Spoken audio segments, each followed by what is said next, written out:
Assalamualaikum warahmatullahi wabarakatuh. Perkenalkan, saya New Aurora Andreas Juwita dengan nomor NPM 213101048. Saya dari Administrasi Bisnis kelas 2B. Di sini, saya akan mempresentasikan tugas UAS dari mata kuliah Bahasa Indonesia yang berjudul Analisis Peranan Implementasi E-Marketing dalam Meningkatkan Penjualan. Pertama adalah latar belakang. Tidak dapat dipungkiri jika perkembangan teknologi berdampak pada perubahan perilaku konsumen. Di Indonesia sendiri, pengguna internet dari tahun ke tahun semakin meningkat. Menurut survei APJII atau Asosiasi Penyelenggara Jasa Internet Indonesia, pada 2018 terdapat 171,17 juta jiwa yang menggunakan internet. Angkanya naik 10,12% dari tahun sebelumnya. Dari angka tersebut, 96% pengguna internet Indonesia pernah menggunakan internet untuk mencari produk atau layanan untuk dibeli secara online.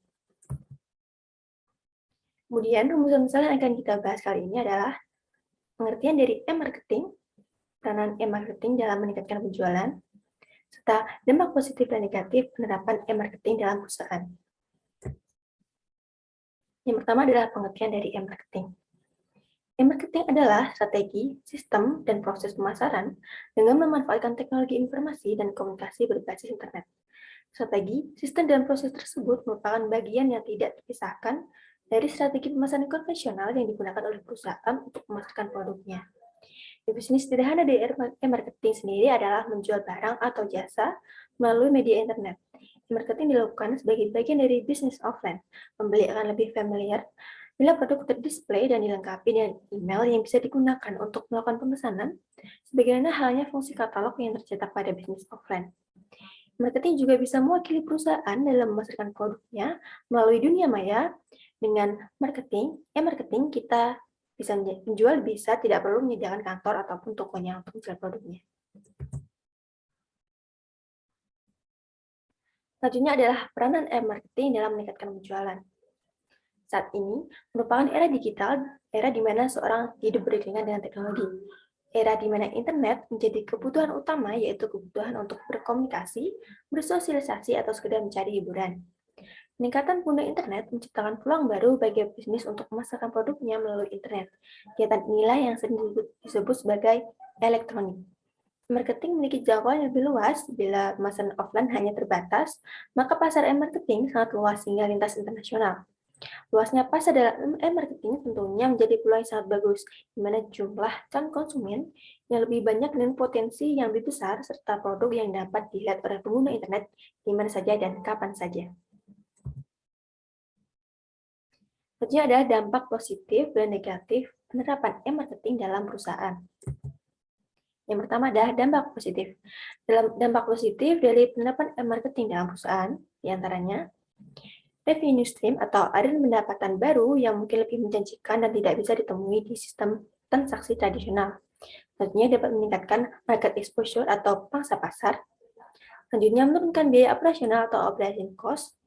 Selanjutnya melebarkan jangkauan atau global reach. Selanjutnya ada meningkatkan customer loyalty, meningkatkan supply management, memperpendek waktu produksi, meningkatkan value chain atau mata rantai pendapatan, mampu menjaga berbagai konsumen dalam suatu lingkungan yang belum dipenuhi oleh pesaing, serta target adalah konsumen yang tak terbagi dalam kelompok dan mengembangkan dialog berkelanjutan. Maksudnya adalah dampak negatif dari penerapan e-marketing dalam perusahaan. Yang pertama adalah kehilangan segi finansial secara langsung karena kecurangan. Hal ini terjadi apabila terdapat pegawai yang korupsi dan mentransfer uang dari rekening satu ke rekeningnya atau telah mengganti semua dana finansial yang ada. Yang kedua adalah pencurian informasi rahasia yang berharga. Gangguan yang timbul dapat menyingkap semua informasi rahasia kepada pihak yang tidak berhak dan dapat mengakibatkan kerugian yang besar bagi perusahaan. Yang ketiga adalah kehilangan kesempatan bisnis karena gangguan pelayanan. Kesalahan ini bersifat kesalahan non-teknis seperti alat listrik yang tiba-tiba padam. Yang keempat adalah penggunaan akses ke sumber pihak yang tidak berhak. Misalnya, seorang hacker yang berhasil membobol sistem perusahaan lalu ia memindahkan jumlah uang dari rekening perusahaan ke rekeningnya sendiri. Yang kelima adalah kehilangan kepercayaan dari para konsumen. Hal ini terjadi akibat berbagai faktor seperti usaha yang dilakukan dengan sengaja oleh pihak lain yang berusaha menjatuhkan reputasi perusahaan tersebut.